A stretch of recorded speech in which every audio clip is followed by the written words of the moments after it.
Nellore rural పరిధిలోని కన్నపర్తిపాడు గ్రామంలో 295 survey number 1.80 ఎకరాల స్థలానికి సంబంధించి తమకు 1929 నుంచి హక్కులు ఉన్నాయని అహోబిలం మఠం కార్యదర్శి కేసీ వరదరాజన్ పేర్కొన్నారు. నెల్లూరు నగరంలోని శనివారం సాయంత్రం ఏర్పాటు చేసిన మీడియా సమావేశంలో ఆయన మాట్లాడుతూ దీనికి సంబంధించి తాము ప్రతి ఏడాది కిస్తీలు కూడా చెల్లిస్తున్నామన్నారు.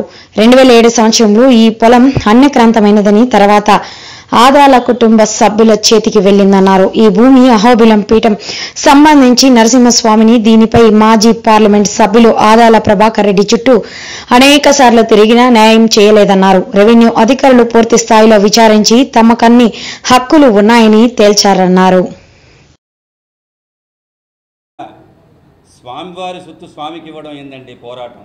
దీన్ని పోరాటం అనే పదం వాడడం కూడా చాలా అసహ్యంగా ఉంది. ఇకపోతే ఈ భూమి గురించి అహోబిల మఠానికి 1929 నుంచి రికార్డు ఉంది మా దగ్గర. 1929కి ముందు బ్రిటిష్ గవర్నమెంట్, మెడ్రాస్ గవర్నమెంట్ ద్వారా 1869లో ఈ భూమి నుంచి వస్తూ కాలక్రమేణా అహోబిల మఠానికి ఈరోజు ప్రకారం 30,000 కోట్లకు పైగా ఆస్తులు అన్నీ భారతదేశంలో ఉన్నాయి. విదేశాల్లో కూడా అహోబిల మఠానికి చాలామంది శిష్యులు ఉన్నారు. అంటే ఈ 2 రోజులుగా స్వామి మీరు అహోబిల మఠానికి మీరు ఒక్కరైనా నెల్లూరుకి అన్నారు. నేను ఈ 2 రోజుల విషయంగా మద్రాసు నగరంలో మా హెడ్ ఆఫీస్కి తెలియజేస్తే మీరు అవసరమైతే చెప్పండి వరదరాజన్ గారు, అందరం వస్తామన్నారు. కొన్ని లక్షల మంది శిష్యులు ఉన్నారు స్వామివారికి. జ్వాలాహోబిల మాలోల క్రోడాకారాంచ భార్గవ యోగానంద చక్రవట పవనానమూర్తయ. ఈ విధంగా 78 వరకు ఈ భూమికి సంబంధించిన శిస్తు కడుతూ ఈ భూమికి సంబంధించిన కవులకిచ్చిన మక్తాలు కలెక్ట్ చేస్తూ వస్తూ ఉన్నారు. తర్వాత 91లో అన్యాక్రాంతమై దాన్ని మా మఠం వాళ్ళు రాలేకపోయిన దానివల్ల అవి బీడుగా ఉన్నింది. దాన్ని వేరే వాళ్ళు ఎవరో 2002లో 2003లో దానికి సంబంధించిన రికార్డులంతా కూడా మేము ప్రవేశపెట్టాము. మాకు వచ్చిన రికార్డ్ ప్రకారం అయితే 2007లో గతంలో పార్లమెంట్ సభ్యులు, శాసనసభ్యులు, గౌరవనీయులు ఆదాల ప్రభాకర్ రెడ్డి గారు, వారి ముఖ్య అనుచరులైనటువంటి రంగారెడ్డి గారు, వారికి సంబంధించిన మురళీకృష్ణంరాజు దగ్గర కొన్నామండి. మేము రెడ్డి అండ్ రెడ్డి డెవలపర్స్ ద్వారా మేనేజింగ్ పార్ట్నర్గా నేను తీసుకున్నానని చెప్పి పలుమార్లు. నాకు ఇంకా సంతోషం ఏంటంటే నాకు ఆ స్వామి ఎవరో తెలియదు అని చెప్పుంటే కొంచెం బాధపడేవాడిని. తెలుసండి ప్రతినిధి ఒకరు వచ్చారని చెప్పి ఒక్క మాటగా చెప్పారు, ఒక్కసారి వచ్చారని కాదండి. దీనికి వారే సాక్షి, రంగారెడ్డి గారే సాక్షి, ఆదాల ప్రభాకర్ రెడ్డి గారే సాక్షి, వాళ్ళ అనుచరులే సాక్షి. ఎన్నిసార్లు వచ్చానో, ఎన్నిసార్లు ఆశీర్వదించానో, వారి ఉన్నత పదవులకు కూడా నా ఆశీర్వచనం అని నేను చెప్పుకునే దానికన్నా కూడా మా లక్ష్మీ నరసింహస్వామి వారి ఆశీర్వచనం మెండుగా ఉండి వారి నోటి గుండానే స్వామి దీన్ని వెంకురెడ్డి గారి ద్వారా మేము తీసుకున్నాము, దీంట్లో ఏదో లోపం జరిగి ఉంది అన్నా మీరు చేసుకోండి అన్న. మన నెల్లూరు భాష మీకు తెలిసే ఉంటుంది, ప్రతి ఒక్కరిని అన్నా అన్నా అంటాం. పలుమార్లు అన్నా దీన్ని రెక్టిఫై చేసుకోండి, మీకు ఏ రోజుకైనా ప్రాబ్లం వస్తుంది అంటే ఖచ్చితంగా చేసుకుంటాం స్వామి అని పలుమార్లు నేను ఒక రకంగా చెప్పాలంటే విసిగిపోయి 10-12 సంవత్సరాలు తిరిగి, మీరు నమ్మండి నమ్మకపోండి మీడియా మిత్రులు, నేను 2 సంవత్సరాలుగా దీని గురించి ఆలోచించడం వదిలేశాను. నాకు సొంతంగా ఒక వ్యాపారం ఉంది. నేను వేదాంత దేశికర్ దేవస్థానానికి చైర్మన్, అహోబిల మఠానికి సెక్రటరీ. నాకు కొన్ని పనులు ఉన్నాయని చెప్పి మనకు అయ్యేటట్టుగా లేదని చెప్పాను. ఈరోజు మాజీ పార్లమెంట్ సభ్యులు ఒక మాట అన్నారు. ఏమండి, ఈ విధంగా నిన్న మధ్యాహ్నానికి నాకు ఒక రకంగా తెలిసింది, రాత్రికి వచ్చేసరికి ఆ భూమిలో నాకు ఎంఆర్ఓ గారు, ఏమండి ఎంఆర్ఓ మండల్ రెవెన్యూ ఆఫీసర్ కానీ విలేజ్ రెవెన్యూ వాళ్ళు కానీ తెలియకుండా వాళ్ళు ఒక్క సంతకం కూడా పెట్టరండి. మనకు తెలిస్తేనే వాళ్ళు ఆలోచించుకొని పెడతారు నెలల తరబడి. అటువంటిది వాళ్ళు ఎందుకు పెడతారండి? కానీ మీరు ఒక మాట అన్నారు, ఈ విధంగా వారు సాయంత్రానికి మార్చారని. కాదండి, మా రికార్డ్స్ మేము 12 సంవత్సరాలుగా మీకు చెప్పింది ఒక ఎత్తు అయితే, ఈ 2 నెలలు కూడా మేము చాలా ఓపికగా మీ సేవ ద్వారా ఎంఆర్ఓ ద్వారా వారు సర్వే అపాయింట్ చేసి సర్వే చేసుకొని ఈ మఠం భూమి మీదేను అనిన తర్వాత విఆర్ఓ గారి దగ్గర మేము పర్మిషన్ తీసుకొని తద్వారా మేము భూమిలోకి వెళ్తే దౌర్జన్యంగా మీ భూమి కాదు, మీరు ఏదైనా వస్తే మాట్లాడండి అనడం సబబు కాదు. నేను సత్యంగా చెప్తున్నాను. వారు ఒక మాట అన్నారు, నాకు ఆ స్వామి డబ్బులు అడిగారన్నారు. చాలా బాధేసిందండి నాకు. ఎందుకంటే మా సంప్రదాయంలో సమాశ్రణం అనేది ఉంటుంది. సమాశ్రణం అనేది చాలా ఉన్నతమైనది. నాస్తి పిత్రార్జితం కించిన్నమయా కించితార్జితం హస్తిమే హస్తి శైలాగ్రే వస్తుపైతామహందనం. మీరు ప్రమాణం చేసి చెప్పగలరా? నేను చెప్తాను, ప్రమాణం చేసి చెప్తాను, నేను అడగలేదని. ఎందుకంటానంటే మా దేశికుల వారు మా దేశికన్ సంప్రదాయంలో చెప్తుంది, నాస్తి పిత్రార్జితం కించిన్నమయా కించితార్జితం హస్తిమే హస్తి శైలాగ్రే వస్తుపైతామహందనం. అంటే వరదరాజస్వామిని కొలిసే మా తండ్రి గారు వరదరాజస్వామిని సొత్తుగా నాకు ఇచ్చారు. అటువంటి సొత్తుని నేను దర్శనం చేసుకుంటున్నాను. అటువంటి సంప్రదాయంలో మేము వచ్చిన వాళ్ళ అహోబిల మఠం శిష్యులంటే ఆషామాషి కాదండి. నన్ను ఒక మాటగా అన్నారు, మీరు పర్వాలేదు నేను తీసుకుంటాను, మీరు ప్రమాణం చేయగలరా? మీలాంటి వాళ్ళని గౌరవప్రదంగా మీరు అన్నారు. ఈ విధంగా ఉదయం మాట్లాడింది సాయంత్రానికి మార్చారని.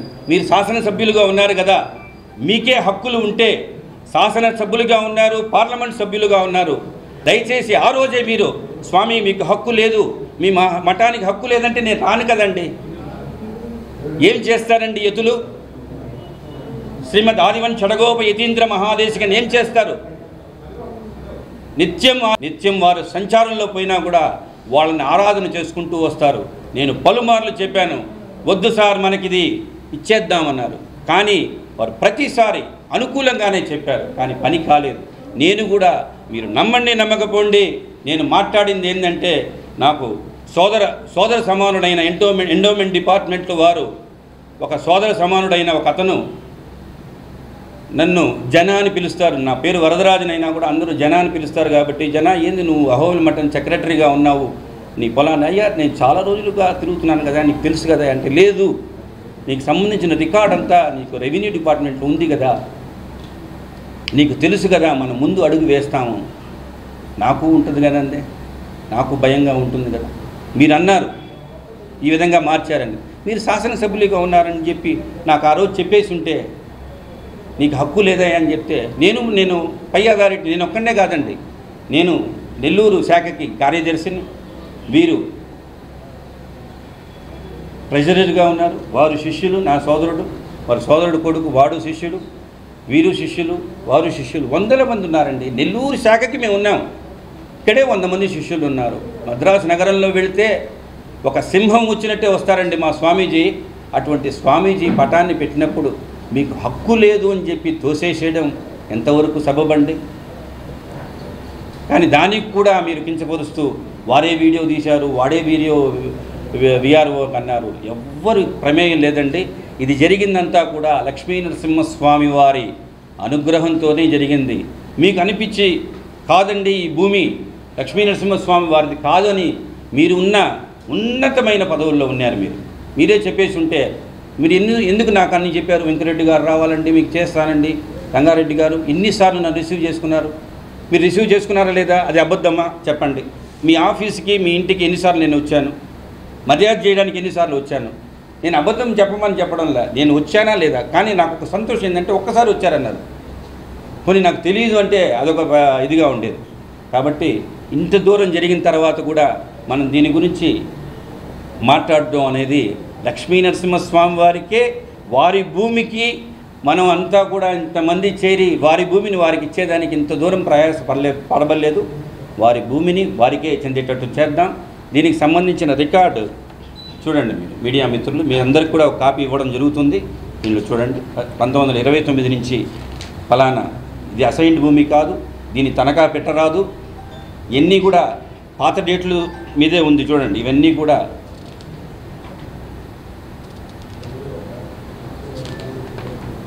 నాకు దీనికి ముఖ్యంగా సహకరించింది మా మఠం శిష్యులు.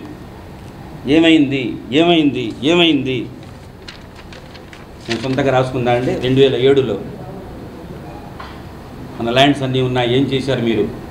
నేను 1999లో నేను సెక్రటరీగా వస్తే నాకంటూ ఒక హెడ్ ఆఫీస్ నుంచి ఉంటుంది కదండి, అన్యాక్రాంతమైందా, మీరేమైనా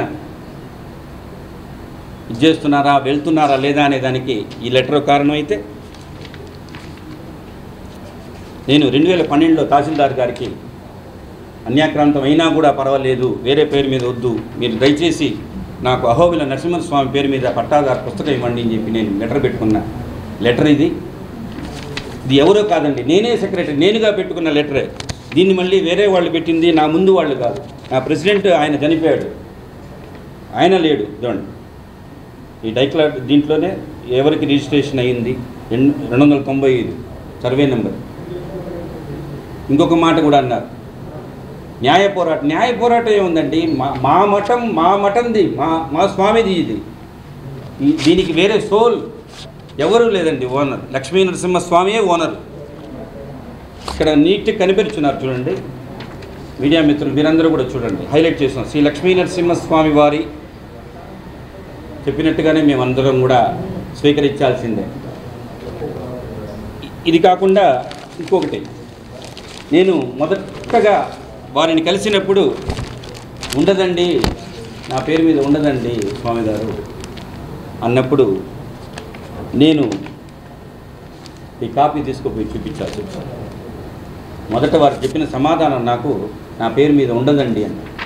నేను అప్పటికప్పుడు జెరాక్స్ కాపీలు తీసుకొని మీ పేరు మీద ఉంది రెడ్డి గారు, మీరు విట్నెస్ కూడా ఆధారాలు ఇవన్నీ చూసిన తర్వాత వారికి ఒక సెట్ మొత్తం డైక్లాట్ నుంచి మొదట కాపీ నుంచి ఇప్పుడు కాపీ వరకు కూడా ఇచ్చి, వారి పిఏ గారికి ఒక సెట్ ఇచ్చి, రంగన్న గారికి ఒక సెట్ ఇచ్చి, నిజంగానే మన నెల్లూరు జిల్లా వాసులు మనం ఒకరికొకరం పలకరించే ఆ మాటే, అన్న ఎప్పుడు అన్న వస్తారన్న, ఢిల్లీ నుంచి వస్తారు.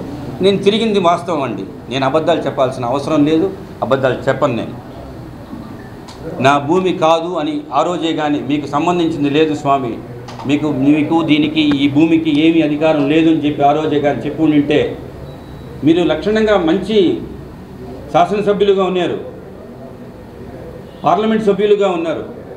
నేనే అనుకుంటే కోటరెడ్డి శ్రీధర్ రెడ్డి గారు నెల్లూరు రూరల్లో 15 సంవత్సరాలుగా ఆయన ఎమ్మెల్యే. ఈరోజు కాదు, నేను ఆ రోజే వెళ్ళుండొచ్చుగా.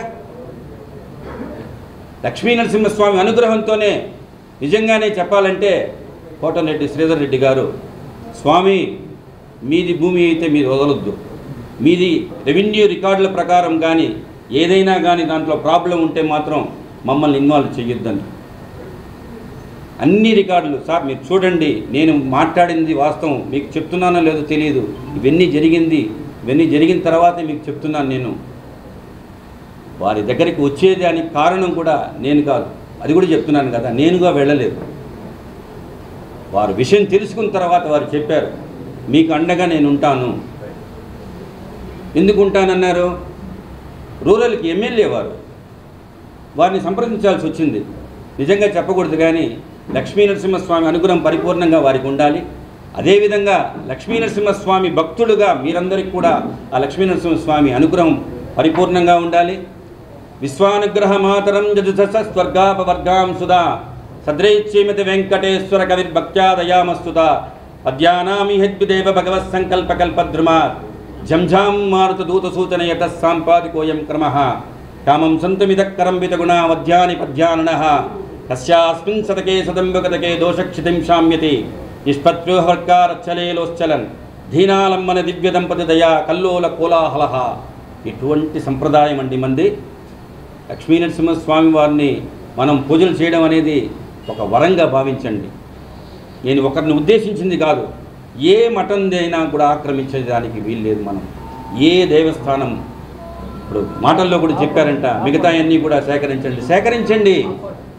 మీరు అధికారంలోనే ఉండాల్సిన అవసరం లేదు. ఏదైనా ఉంటే చెప్పండి, చేయండి, వదిలేద్దాం. స్వామివారి భూమి అని తెలిస్తే సామాన్యులే వదిలేస్తున్నారు కదండి. అటువంటిది మీరు ఉన్నతమైన పదవులు చేశారు. దయచేసి ఎవరి మీద దీని గురించి పోరాటం అవసరం లేదు. నా భూమి కాదు అంటే నేను ఈ రోజు నుంచే నేను మాట్లాడను. నా భూమి ఇది, నాకు సంబంధించిన లక్ష్మీనరసింహస్వామి వారి భూమి. దీని తర్వాత కూడా కొన్ని విషయాలు కూడా ఉన్నాయి. దాన్ని మరీ ఇంకొకసారి నేను మాట్లాడతాను. కానీ ఈ విషయంగా నాకు చాలా బాధ వేసింది ఏంటంటే, ఉదయం మీరు నాకు చెప్పిన మాట నన్ను చాలా హృదయానికి చాలా కలచివేసింది. మేము చాలా సున్నితమైన వాళ్ళం. బ్రాహ్మణ కులంలో పుట్టినా కూడా చాలా సున్నితంగా ఉండేవాళ్ళం. నిత్యం ఆరాధన చేసేవాళ్ళం.